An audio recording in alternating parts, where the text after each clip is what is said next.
Welcome back. Well, there appears to be a strike looming in the private security industry. Some security guards say they have no option but to go on strike to try and get a pay increase. Some are demanding an increase of 16%. There are also divisions among workers and employers. Some employers claim to represent the majority of the industry. The figure that I have is that there are around 2.4 million private security guards in South Africa. Bear in mind, that's compared with around 170,000 police officers or so. Sindi, Changuion is the spokesperson for the Association of Private Security Owners of South Africa. Sindi, good afternoon to you. The workers, as I understand it, are asking for a pay increase. Why is the industry not paying what they're asking?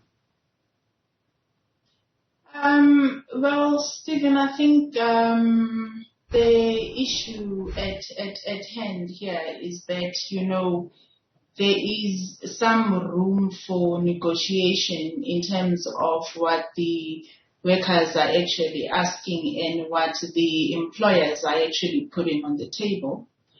And therefore, in any negotiations, you would find that everybody will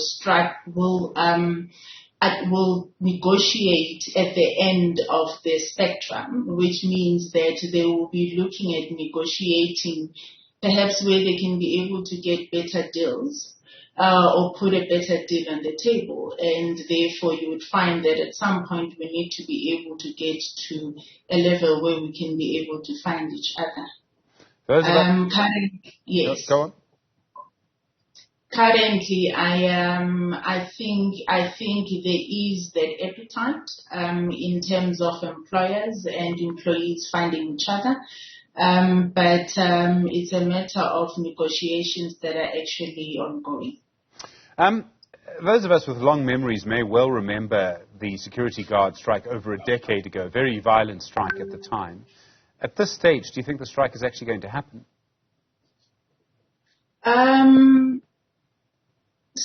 There are probabilities looking at the recent pronouncement that has been made by organized labor that the strike is going to happen. Am I still on, Stephen? Yes, you are. You're still with us. Oh, okay. So there's a recent pronouncement that has been made by organized labor that there is an intent of them going on a strike action on the 26th of September 2020. Those are the unions that are sitting in the bargaining council and that are actually negotiating with the employers that are also sitting in the bargaining council. So they've made a proclamation that they are determined to actually go on strike on the 26th of September. However, we believe, as TAPSOSA, that the misleading claims by organized labor in terms of its representation of approximately 500,000 workers in the sector is very disingenuous. I think they represent about 23%, and it's even less than that of the total workforce. This also includes the employers that are on the negotiating table that also claim that they even represent majority of employers, whilst majority of employers are left out of the negotiating table, and it's only a fraction of those employers that have formulated themselves with employer organizations that are claiming that they are actually representing the entire industry, which is not true. Okay, so what happens if the bigger companies agree to a pay increase? And what's going to happen to the smaller companies? The bigger companies that are usually more organized, usually more of a formal negotiating structure with unions. Will the smaller companies lose out if the bigger companies agree? Stephen, that has been one of the most very concerning issues that as TAPSOSA, representing the marginalized employers, we have been trying to actually address that issue. That if you look at the ratio of employers that are actually there, that are operating in the industry, most of the employers that are left out of the negotiating table or that are left out on decisions are employers that are employing majority of employees in this industry.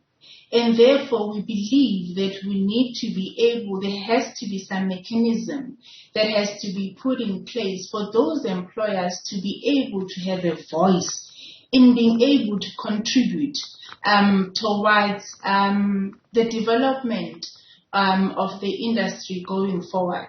In fact, what normally happens is that when the decisions are made, the smaller employers are forced to actually comply.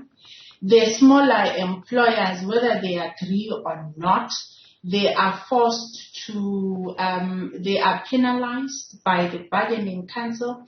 They are harassed as well by some of the trade unions. And therefore, those employers are very, very frustrated, because as much as we're trying to voice out our frustration, we're not getting any joy from anybody that actually is saying to be representing this industry for the benefit of all. In the end, it probably boils down to the usual thing in a strike, right? Here we have divisions among employers and among workers, so among unions. At the same time, you have security guards who we know are not, they don't get paid very much. And so if there was an increase, at the same time there's a large number of security guards, so if there was a significant increase in their salary, that also means that then some of the companies would not be able to afford it. There must be some way that everyone can reach an agreement on this.